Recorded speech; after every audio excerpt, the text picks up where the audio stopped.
వేసాను. సందులో ఎవరన్నా వెళ్ళినా కానీ కనిపించకుండా కూర్చున్న గాలి వేస్తుంది. కూర్చొని ముసలు అవి కూడా రాకుండా ఉంటాయి. ఎంత గాలి వేస్తుందో ఫ్యాన్ లేకపోయినా అది గాలి వేస్తుంది. అటు నుంచి వేస్తుంది, వెనక నుంచి వస్తే వెనక నుంచి వేస్తుంది. ఇది ఇటు నుంచి కూడా వేస్తుంది. అయిగా చెట్లు ఎలా కదులుతున్నాయి, కదులుతాయి, బాగా కదులుతాయి. వినాయకుడి దగ్గర అలా కదులుతున్నాయి. చూడండి ఎలా కదులున్నాయి. ఈ పిల్లగాలి కృష్ణుడు వస్తున్నాడు అన్నమాట. పిల్లగాలి నుంచి మా ఇంట్లోకి కృష్ణుడు వస్తున్నాడు. వచ్చేటప్పుడు అలా గాలి వేస్తుంది. మా కృష్ణుడు మా ఇంట్లో తిరుగుతూ ఉంటే పిల్లగాలులు అలా వస్తూ ఉంటాయి. ఇదండి, ఇలా సర్దుకుంటారు. ఇలాగా ఒక మీకు చిన్న కథ చెప్పు. ఆయనే పెద్ద ఆరిందాన్ని కాదు, పెద్ద చదువు ఉన్నదాన్ని కాదు, జ్ఞానం ఉన్నదాన్ని కాదు అన్నట్టుగా ఒక కథ చెప్తాను. అది ఏమి తెలియదు. మీ అందరికీ అంతకన్నా బాగా జ్ఞానంలో ఉన్నోళ్ళు అయ్యి ఉంటారు అందరూ.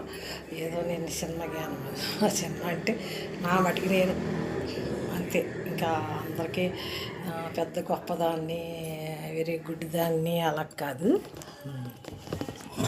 నాకున్నది ఏంటంటే నా రిటైర్మెంట్ చాలా ఆనందంగా అయింది. ఏంటంటే రిటైర్మెంటే షష్ఠి పూర్తిలో చేసుకున్నాము. ఆ ఆనందం చాలా రోజులు ఉండిపోయింది. అలాగా మా అబ్బాయి పెళ్ళి అయింది. అలా ఆనందం. పెళ్ళి కూడా, పిల్లోడి పెళ్ళి అంటే ఆనందం. వాళ్ళు చుట్టాలు, కొత్త చుట్టాలు, నవ్వులు పువ్వులు అన్నట్టు ఉంటాం కదా సంవత్సరం అంతా. అలా అయిపోయింది.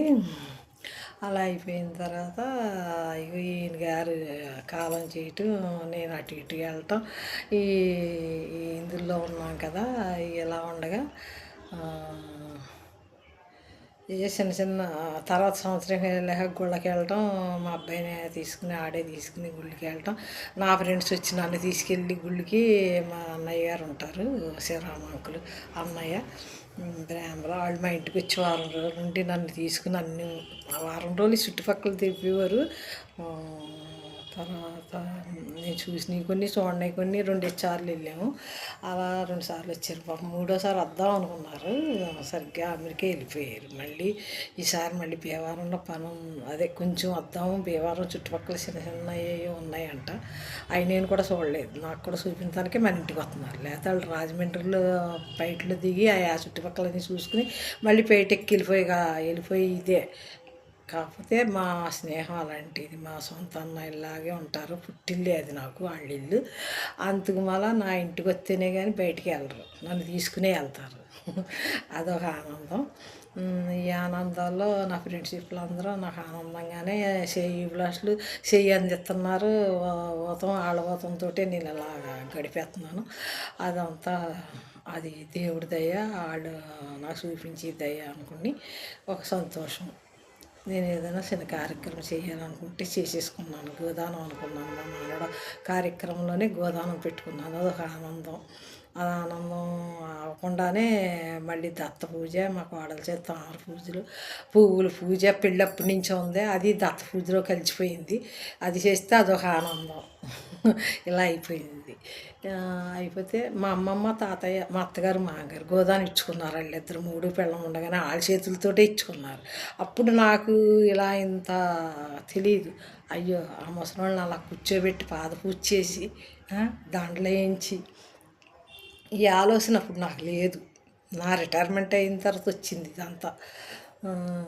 మా ఆయన రిటైర్మెంట్ అప్పుడు నాకు అలా జరిగింది కదా, మా అమ్మకి తాతయ్యకి అలా చేయలేదే అని ఇప్పటికీ మనసులో ఉంటుంది. ఎప్పుడైనా ఎవరన్నా చేసుకుంటే అమ్మకే, నాన్నకే, అదే తాతకే, మామకే, ఇంకా మునుమానం ఉంటే మునుమానాలు వీళ్ళందరూ కలిసి పాదపూజ చేయండి. పాదపూజ చేశాక అందరూ పెద్ద దండలు ఎట్టుకొచ్చి ఇద్దరికే ఒకే దండ వేయండి. తర్వాత చిన్నదండలు వేయండి. తర్వాత గులాబీ రేకులు బొట్టుడు తెచ్చి ఇంతకందరు దోశలు చాలా పైనుంచి పోయింది. వాళ్ళు ఆనందంగా పేడ వదిలేస్తారు. తర్వాత ఎన్నాళ్ళు ఉన్నా అంత ఆనందం పొందుతారు. ఎవరైనా ముసలిడికి చెయ్యాలనుకుంటే అలా చెయ్యండి. ఇక్కడికి ఈ కథ. ఇంకో కథ చెబుతాను.